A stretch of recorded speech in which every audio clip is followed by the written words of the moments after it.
Sí, buenos días, Gianpablo. Gracias por esta oportunidad que me das para hablar un poco sobre la región norte del Atlántico, nuestra región, donde nosotros nos desempeñamos, donde nosotros vivimos. Para hablar un poco sobre el porqué de nuestra organización, es preciso que nos remontemos a la situación como estaba la región un poco antes de los 90. Es decir, en la década de los 80 la región se caracterizó por ser una región en guerra, amenaza constante, donde el pueblo indígena, o los pueblos indígenas más bien, se alzaron en armas en contra de un nuevo sistema que para ellos era absolutamente extraño, digamos, no acorde con las costumbres ancestrales de ellos, en la forma de vida, como que un tanto se violentó un sistema, se quiso poner un sistema que ellos no estaban listos, ¿no?, para aceptarlo y para apropiárselo. De manera que aquí hubo una guerra sangrienta y la mayoría de las 180 comunidades que están en toda la región del norte, porque en toda la costa atlántica hay más de 350 comunidades indígenas. De manera que se alzaron en armas y lucharon contra la dominación sandinista, que no es que tenía malas intenciones hacia los indígenas, pero no había modelos en otras partes, en otras revoluciones del mundo que pudieran acercársele para ver de qué forma se le daba un tratamiento especial a los indígenas y de acuerdo con sus costumbres y con su historia. Pero muy pronto el Frente se dio cuenta de esos errores y en la última parte de los 80, estamos hablando del 85, del 84 al final, pues, el Frente reconoció esos errores y facilitó la promulgación de la Ley 28 de autonomía, que es una de las leyes, digamos, más progresistas con que cuenta el universo indígena en el mundo, no solamente aquí en Nicaragua, en toda América Latina y en otras partes. Una excelente ley donde se reivindica los derechos, ¿verdad?, de los pueblos indígenas, derecho a su tierra, derecho a disfrutar de su bosque, derecho a explotar sus recursos, a ser educados en su propia lengua, derecho a la paz, bueno, claro que sí, y todos los derechos humanos, ¿no?, consignados en los derechos humanos. Entonces, bajo ese marco, las cosas vinieron mejorándose un poco y luego hubo una amnistía, vino la gente de Honduras que estaban combatiendo contra el sandinismo, se facilitaron el diálogo, ¿no?, y esta gente pudo al fin acercarse, pues, sin andarse escondiendo, a los sandinistas que estaban aquí, y luego a través también de las comisiones de paz y autonomía, estos muchachos indígenas que en ese tiempo ya eran adultos combatientes, ¿no?, bajo primero Misurasata, después Misura, de ahí Kizán y luego Yátama, que fue la última forma organizativa de los grupos armados. De manera que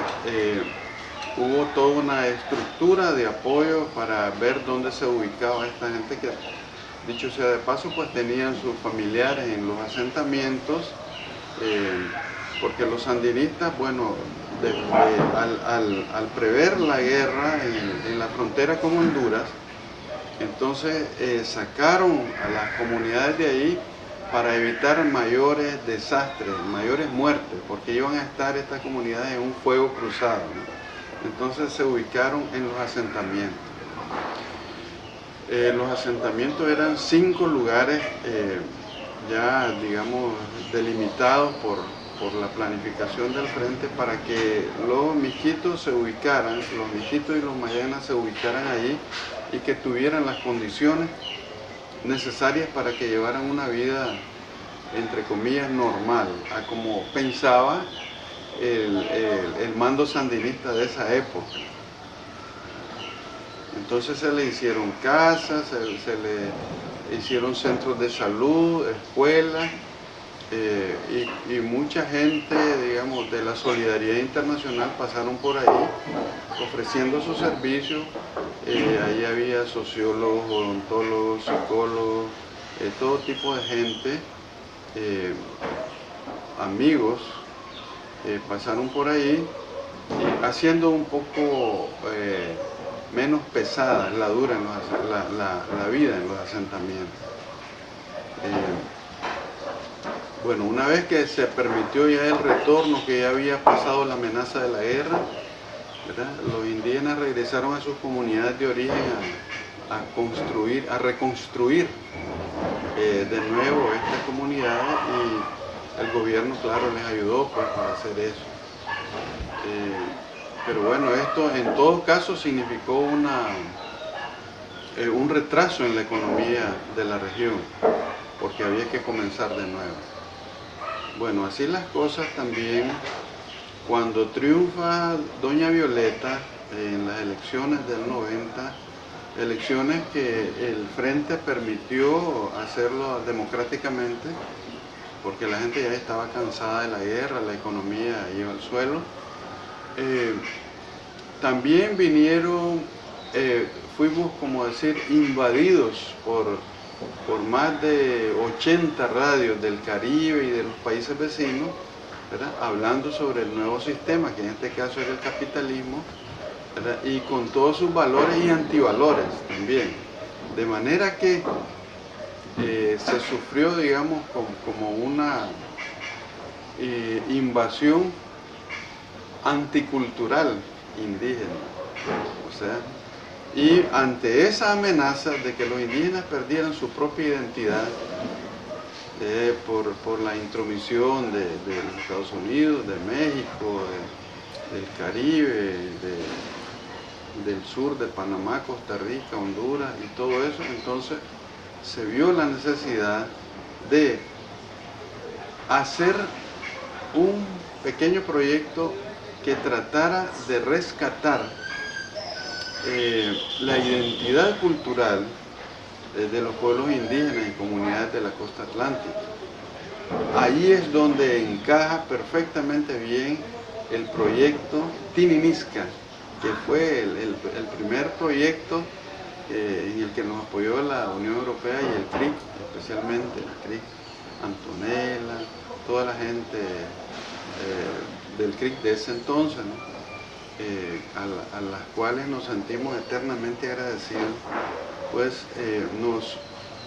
acompañaron en formar una pequeña asociación donde se tratara de rescatar la historia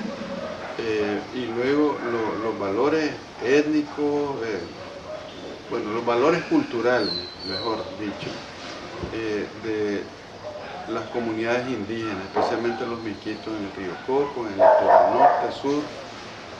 en los llanos, ¿verdad? Y ahora que con este proyecto nos estamos expandiendo, mejor dicho, ¿sí?, al área de los indígenas sumos también, que están en la profundidad de la montaña. Ellos forman una cantidad de 51 comunidades, metiendo también algunas comunidades de Honduras, con un promedio de 14.000 indígenas mayanas, a los cuales nosotros vamos a entrar directamente en contacto, si Dios quiere, en esta segunda etapa. Así lo hemos hecho con los indígenas miskitos, donde tenemos al frente también un equipo de compañeros miskitos, Ana Rosa Fagot, ¿verdad?, inestimables cualidades, ¿no?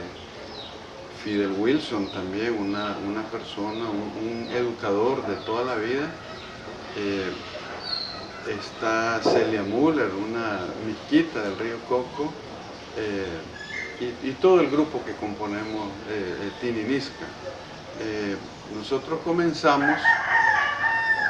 primero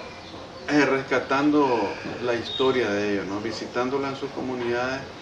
rescatando con los viejitos sus historias, cuentos, leyendas,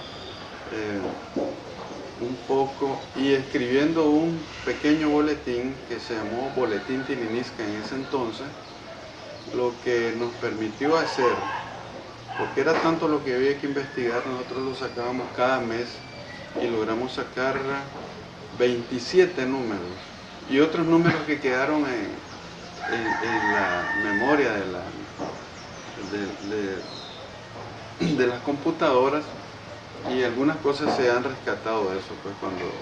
ya la computadora se nos dañó, entonces se logró rescatar algo que nos sirvió como insumo para meternos en la próxima publicación, que se llamó ya Revista Tininisca, un poco más amplia, más grande, pero que en el fondo contenía las mismas cosas. Era un poco hablar sobre una reflexión, historia de algunas de las comunidades, sus leyendas, cuentos, cosas para curar, palabras para facilitar un poco el idioma misquito,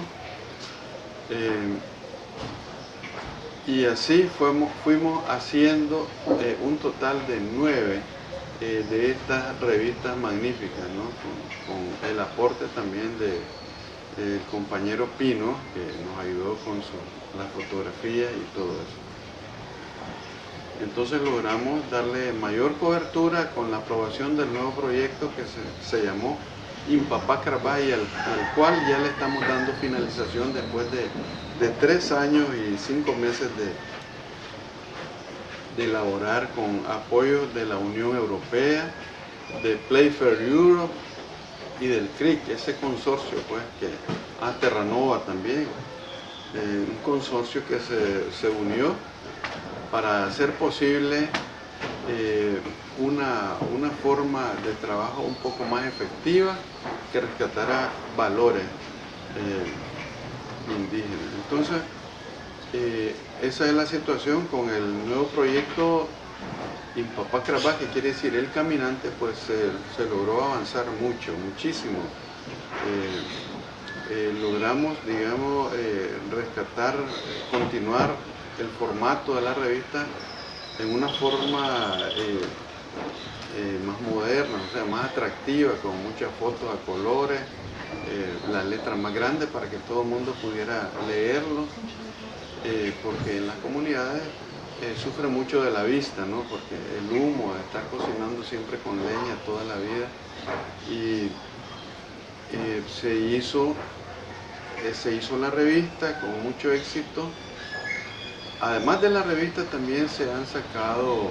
publicaciones un poco más extensas, ¿no? Como por ejemplo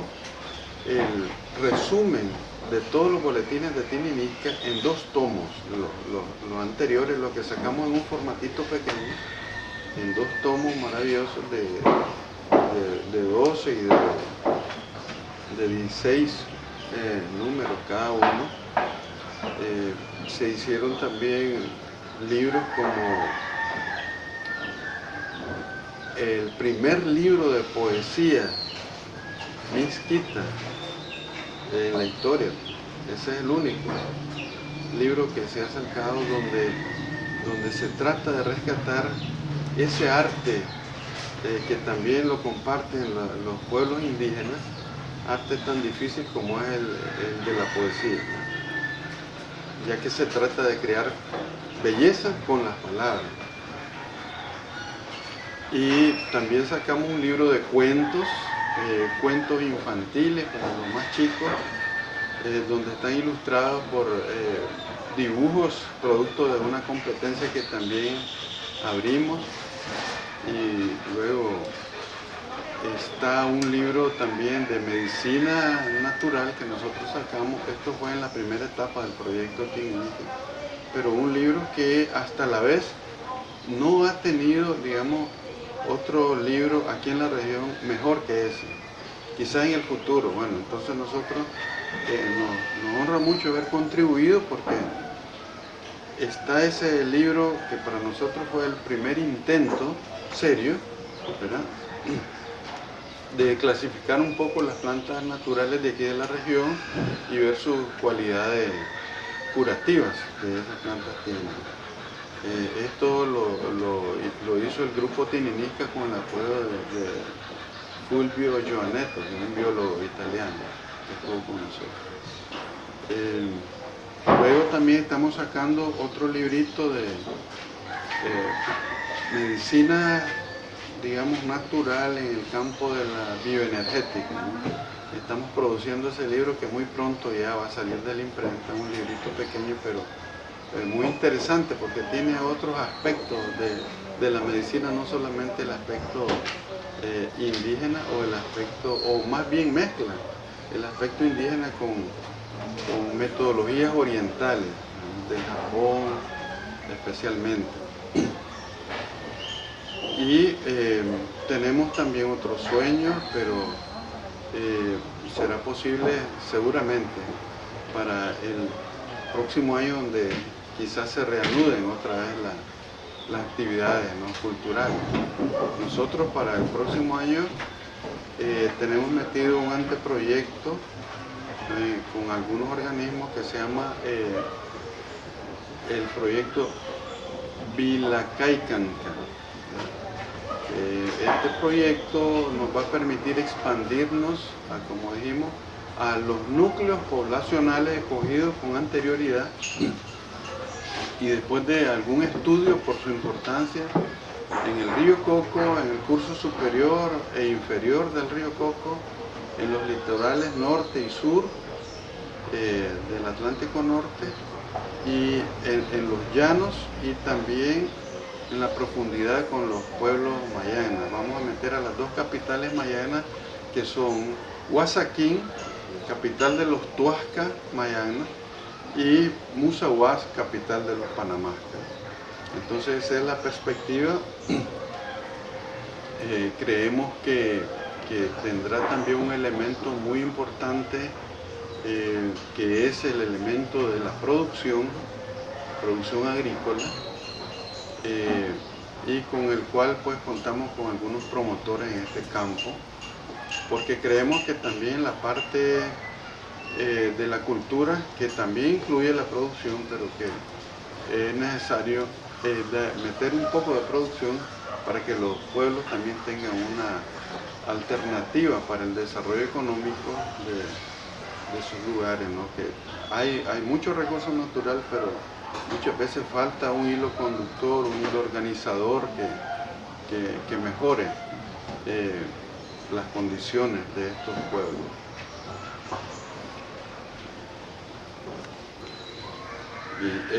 Yo soy Adán Silva, he sido profesor